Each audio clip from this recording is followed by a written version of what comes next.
Hello, my dear students. Welcome to my YouTube channel, PhD Digital Maths. Today's session is not the sample paper. Today's session is all about the training module of OMR sheet. How to fill OMR sheet. This is a comprehensive guide I'm going to give you today. So this is your OMR sheet. You can see on the screen, this is your OMR sheet. आपको जो board पे मिलने वाला है. इस OMR sheet को fill करने के कुछ रूल्स रेगुलेशंस हैं, कुछ पॉइंट्स टू रिमेम्बर है. सो वो सब चीजें आज मैं आपको एक्सप्लेन करने वाली हूँ. आपको OMR शीट के ऊपर आपको रेड कलर का बॉक्स दिख रहा है, this one. This is your complete details. Okay, यहाँ पे आपका जो डिटेल्स है, your details will be pre filled in the OMR. मतलब आपके बारे में जो भी आपने डिटेल्स दिया है यहाँ पे ऑलरेडी प्री फिल्ड होके आ जाएगा. This is the complete details of a candidate. So इसे कुछ फिल करने की आपको जरूरत नहीं है, वो प्री फिल होके ही आएगा. ये प्री फिल्ड डिटेल है. उसके साइड में आपको ऐसे कुछ 1 2 3 4 5 6 7 बॉक्सेस दिया जाएगा to fill the question paper code. आप जो क्वेश्चन पेपर लिखने वाले हो उसका कोड आपको यहाँ पे लिखना है, और क्वेश्चन पेपर का कोड यहाँ पे दिया जाएगा क्वेश्चन पेपर के ऊपर. उसको as it is you need to write down here. You have to write the question paper code that is written in the question paper, the upper right corner of the OMR sheet, in the space provided for the to fill. Okay, so यहाँ पे जो है आपको वो code यहाँ पे लिखना है. that is the question paper code, not the subject code. Subject code जो है ऑलरेडी यहाँ पे आपको दिया जाएगा. You can see here pre filled box में यहाँ पे subject code and name already है. सो सब्जेक्ट कोड और क्वेश्चन पेपर कोड में कंफ्यूजन बिल्कुल नहीं होना है. सब्जेक्ट कोड आपको वहां पे प्री फिल होके आ रहा है. यहाँ पे जो मेंशन करना है that is the question paper code. आपके क्वेश्चन पेपर में एक कोड दिया जाएगा, उससे यहाँ पे लिखना है. Already if you will observe यहाँ पे स्लैश के साथ दिया है. ये जो नंबर है वो भी यहाँ पे 1/4 दिया है. सो उसे एज इट इज यहाँ पे आपको लिखना है. Next, then write the statement, I confirm that all particulars given above are correct and the handwriting in the space provided in this box and sign are in running handwriting. That means running handwriting में आपको लिखना है. बार बार pen उठा के रख के नहीं fill करना है. और कहाँ पे? This is a small declaration form. I confirm that all particulars given above are correct. यहाँ पे आपको पूरी तरह से लिखना है. यू कैन सी हियर नीचे के जहां पे दिख रहा है आपको, this is the confirmation that यहाँ पे पूरा आपको लिख के यहाँ पे आपको सिग्नेचर करना है. That should be in the running hand writing. Okay, running hand writing में ये पर्टिकुलर्स आपको फिल करने हैं. ओनली यूज अ ब्लू और black ball point pen for filling any information in the OMR sheet and also for giving responses. अच्छा, आप जो responses देने वाले हो और else जो भी details fill करने वाले हो OMR sheet में, it should be with the ball pen that is blue or black. Next क्या है, आपको use of pencil is strictly prohibited. अगर आप वहां पे पेंसिल यूज कर रहे हो, if it is found that you are using the pencil for filling OMR sheet, that will be considered as the use of unfair means. After that action will be taken against that candidate. आपको pencil की use करना ही नहीं है OMR sheet में. You have to use blue pen और black pen to fill all the information. And points to remember while filling responses on OMR sheet. अभी कुछ points है जो which should be remembered by you while filling the OMR sheet. Because हम लोग pen से कर रहे हैं, यहाँ पे पेंसिल से कुछ भी नहीं हो रहा है कि चलो हम लोग इरेज करेंगे. Okay, you should be very careful while filling the OMR sheet. आपके OMR sheet में ऐसे 1 to 60 क्वेश्चन तक दिया जाता है. So जो करेक्ट ऑप्शन है उससे पेन से पूरी तरह से फिल करना है. अगर उसे शेडेड भी रखोगे then it should not be considered.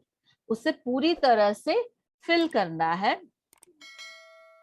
Then after that अगर आपको क्वेश्चंस दिए हैं 40, या 45, whatever it may be. Suppose 45 questions are given. After that you are writing here 46 question के पास आप स्ट्राइक आउट करके 45 लिख के यहाँ पे अगर आपके रेस्पॉन्सेस लिख रहे हो, then it will not be considered. ये कोई भी आपके अटेम्प्ट है करके कंसिडर किया नहीं जाएगा. क्वेश्चन नंबर 45 है तो क्वेश्चन नंबर 45 में ही आपको फिल करना है, ना कि 46 को स्ट्राइक आउट करके और 47 को स्ट्राइक आउट करके वहां पे क्वेश्चन नंबर लिख के आप वहां पे फिल करोगे. अगर यहाँ पे गलती हो गई है, दूसरी जगह पे हम फिल करेंगे, then it should not be consider. Okay, next क्या है, आपको आंसर फिल करने के लिए ऐसे दिया जाएगा. This is the question number 1 and ABCD 4 options are given. आपको साइड में और एक बॉक्स दिख रहा है, ब्लैंक बॉक्स, एंड उसके बाद क्वेश्चन नंबर 1. सो इसको फिल करने के लिए फ्यू रूल्स है. तो क्या रूल्स है, देखो, अगर सपोज क्वेश्चन नंबर C हमारा करेक्ट ऑप्शन है तो उसे कंप्लीटली फिल करना है, पहला पॉइंट. नेक्स्ट, सपोज D है, D को फिल करके एंड बॉक्स में आपको D लिखना है. सो इसका जो डिटेल है मैं आपको एक्सप्लेन करने वाली हूँ. D लिखना है एंड 1 भी फिल करना है. कब 1 को लास्ट बॉक्स को फिल करेंगे अभी हम लोग देखते हैं. यहाँ पे rules to fill the OMR sheet. First rule, you must fill the correct answer with the ball pen. Also you must write the response in the given empty box, else your answer will not be considered. मतलब क्या है, चलो देखते हैं अभी मतलब क्या है. हम लोग यहाँ पे प्रैक्टिकली करके देखते हैं. Okay, so I'm going to use your blue pen. My correct option is C. तो मैंने पूरा C को फिल कर दिया. ओके, ये पूरा फिल करना है, बिल्कुल शेड नहीं रखना. इससे पूरा फिल कर दिया मैंने C को, because my correct option is C. I am thinking that C option is correct. And properly fill करना चिल्ड्रन, बाहर बिल्कुल आना नहीं चाहिए, सर्कल के अंदर. You must fill the correct answer with a ball pen. Also, you must write the response in the given empty box, else your answer will not be considered. मैंने C fill कर दिया, but मैंने जो box दिया है वहां पे कुछ लिखा नहीं है, ये वाला बॉक्स में. सो मेरा आंसर जो है, they are not going to consider. They are not going to consider. So आपको फिल करने के बाद इमीडिएटली, और एल्स जो बाद में भी अगर आप देख रहे हो, सो यहाँ पे C लिख देना है आपको. ओके, फिल करने के बाद अगर ये एम्प्टी बॉक्स रह जाएगा, then they are not going to consider your answer.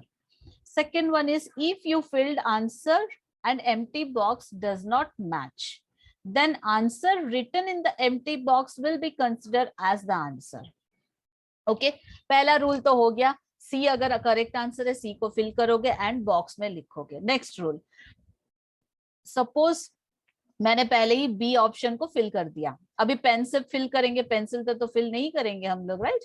Pen से फिल कर दिया, बट जब मैं रिवीजन कर रही हूँ, I thought that B is not the correct answer, C is the correct answer.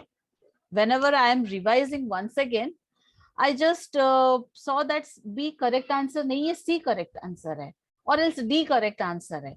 Then what you have to do, यहाँ पे जो बॉक्स है यहाँ पे D लिख देना. ये फिल किया है करके उससे कुछ टेंशन मत लेना, यहाँ पे D लिख देना. चलो ये D करेक्ट आंसर है, मैंने B गलती से कर दिया, इट्स ओके, नो प्रॉब्लम, इतना भी टेंशन नहीं लेना है, बट बॉक्स में D लिखना है.